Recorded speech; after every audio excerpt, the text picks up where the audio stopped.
This comes from a known leaker I've put down, YouTuber Moore's Law is Dead, who is responsible for various tech leaks over time, revealing the specs for the PlayStation 5 Pro, and apparently this is coming later in 2024, which had been previously rumored anyway. The general justification being that Sony would want a PlayStation 5 Pro out there, market saturation, etc., before GTA 6. However, there is a counterpoint to this that they might delay it until next year when they've got more exclusives and just more things that are PlayStation-based first party to talk about. But if you want to just know like the general takeaway, and I'm terrible with like tech spec stuff, so I was just like, how much better is it? Can you give me a number? And the general takeaway is just that it is much better about optimizing rendering. It's like 30% faster or something. It has the same CPU as the existing PS5. It's more about optimizing that stuff.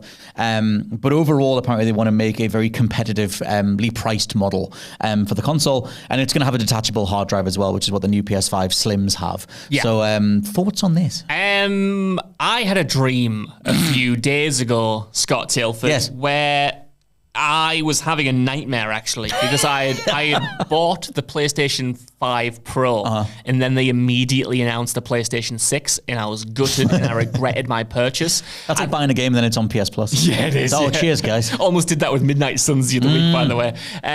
But yeah, my thing with the PlayStation 5 Pro is that as impressive as all of this sounds, and you know, I am similarly not an expert on any of the tech side, but I have looked into people who are way smarter than me who have taught me exactly like what this will do, what this actually means in practical terms. Like, I should be excited for this, but no, because there aren't the games announced that I feel like I need a beefier system for. I don't feel like I've gotten anywhere near the max amount of raw horsepower out of my regular PlayStation 5. And I just don't believe in it necessarily when the interim CEO of PlayStation is already talking about winding down the PlayStation 5 and looking towards the PlayStation 6 in the future.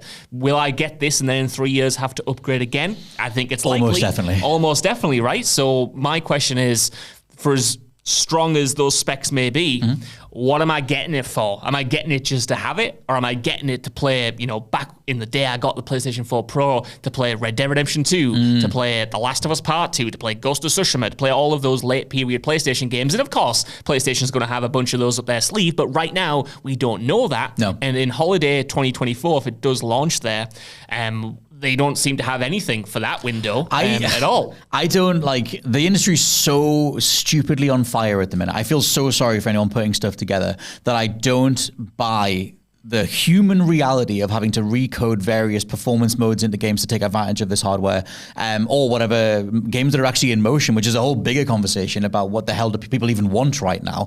Various reports coming out of the Game Developers Conference, or shout out to Danny O'Dwyer over on NoClip doing a whole video on what it's like pitching to a publisher right now and how impossible it is to get things over the finish line.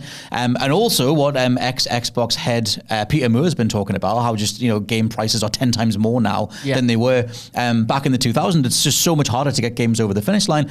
Let's say you finally get one of those things approved and you're trying to develop for the Xbox Series X and S and then the PlayStation 5 and the PlayStation 5 Pro. Maybe that's just the same kind of reality that we had just before the PS5 launched, where whatever was coming out would work on the PS4, the PS4 Pro, and the different versions of the Xbox.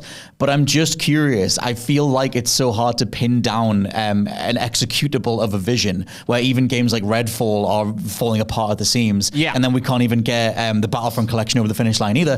That, like, it just makes me wonder about, like, can you guys actually just prove that you can get a game over the finish line again, and then go in and go, well, actually, if you get the console, it'll run faster, it'll do whatever. Can it just run at all? Can you actually just get it working at all? No, it raises a good point of, like, what are you buying it for? Yeah. What are you buying? What are you buying? What are you selling?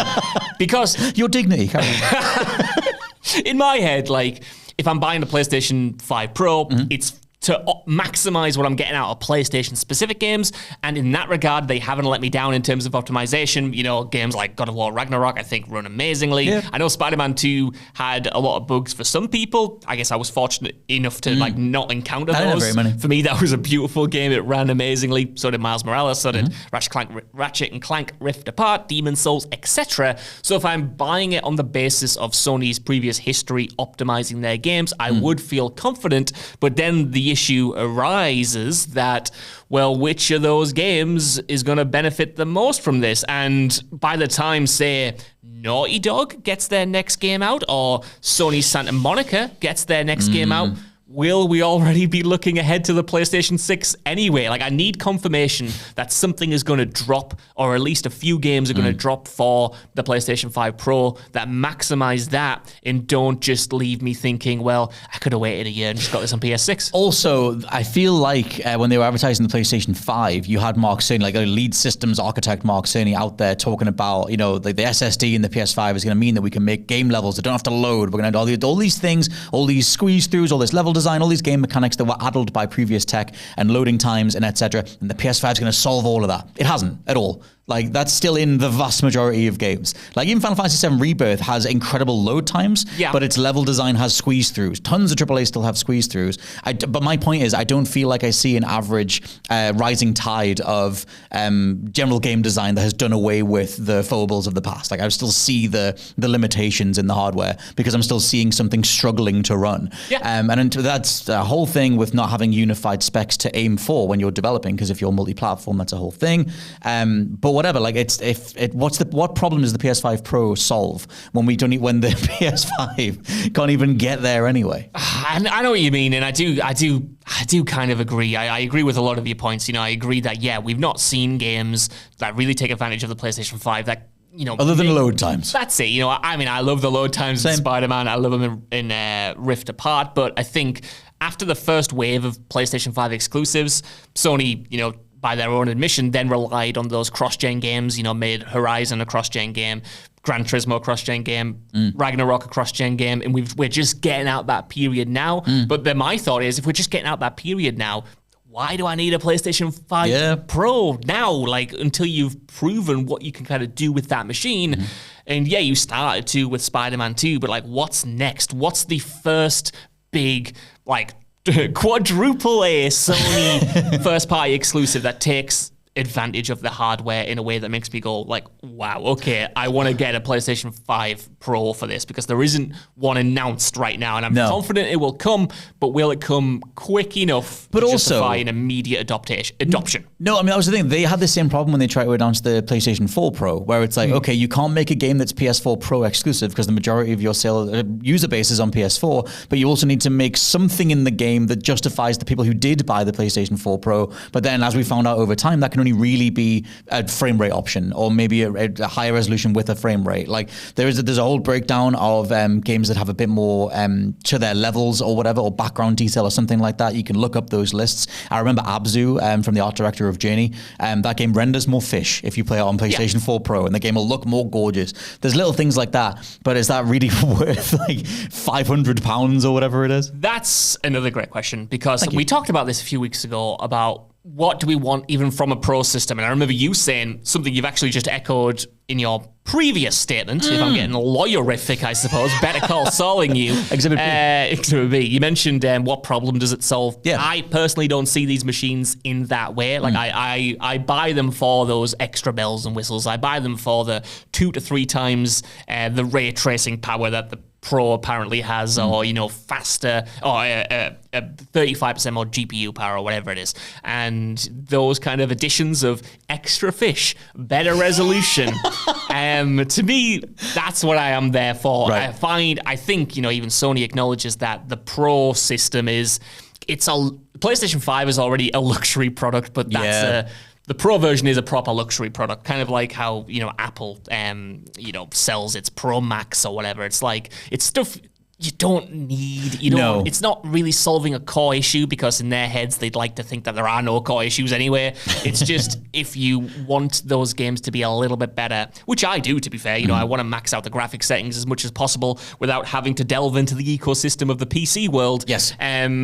But I need the games. I need you to justify it. And I know they're leaks, so it's not fair to, you know, address the marketing, but I need you to justify the games before you sell me the thing. And if you're selling me the thing in holiday 2024, when it's the 1 year you're kind of having off, is that the best time to sell it? Should you push it maybe to the end of 2025? But then are we getting way too close to the PlayStation 6? You might miss the launch of Grand Theft Auto or something. I think it's a tough It's a tough time to sell a machine like this, especially when I was, again, looking at people on Twitter who were replying to the specs who know more than me. They were saying, like, the price point for this thing could be mad. Right. Way higher than people are expecting. So is it the right time to sell this machine? And is it the right time to sell this machine at this price point? I don't think so. No, and I just think it's going to be like the PlayStation 4, where all the conversation is like, oh, we're acting as if the console market is like the PC market, as in you buy a new graphics card and way more frequently than you buy a new console. And it's like, I see the business reality of syncing those up and being, well, we'll just sell you a console every 4 years or every 3 years. But the justification is less and less, unless you just want the biggest beast in the pound every time, which, like, I do. But then, like I said before, I don't trust the industry right now. I don't trust the execution of those titles to do right by the money I've invested. I don't feel like they've done that to this point. So, brother, we're going to get to this point in a second, and I kind of don't want to cannibalize it, but as someone who owns a PSVR 2, who spent willingly over £500 in that thing and thinks it's an amazing bit of kit, an amazing bit of kit in the modern era just doesn't cut it. You need more. You need a guarantee of support. You need a guarantee that the games are going to be well optimized for the thing you have, because I think the PSVR 2 is fantastic. Do I think it's worth £500 with the current portfolio it has and the seeming lack of support on Sony's side in the future? Probably not. I don't regret buying it, but I do think it's almost way overpowered for what I'm doing. It's like buying like an insane Ferrari to drive it around the back streets of Newcastle. You know what I mean? It's like, yeah, it looks cool. Just to look at it. Yeah, I like it, but am I getting the most out of this? I'm not on a racing track, you know what I mean? No, that's bad true. analogy. I don't know anything about cars.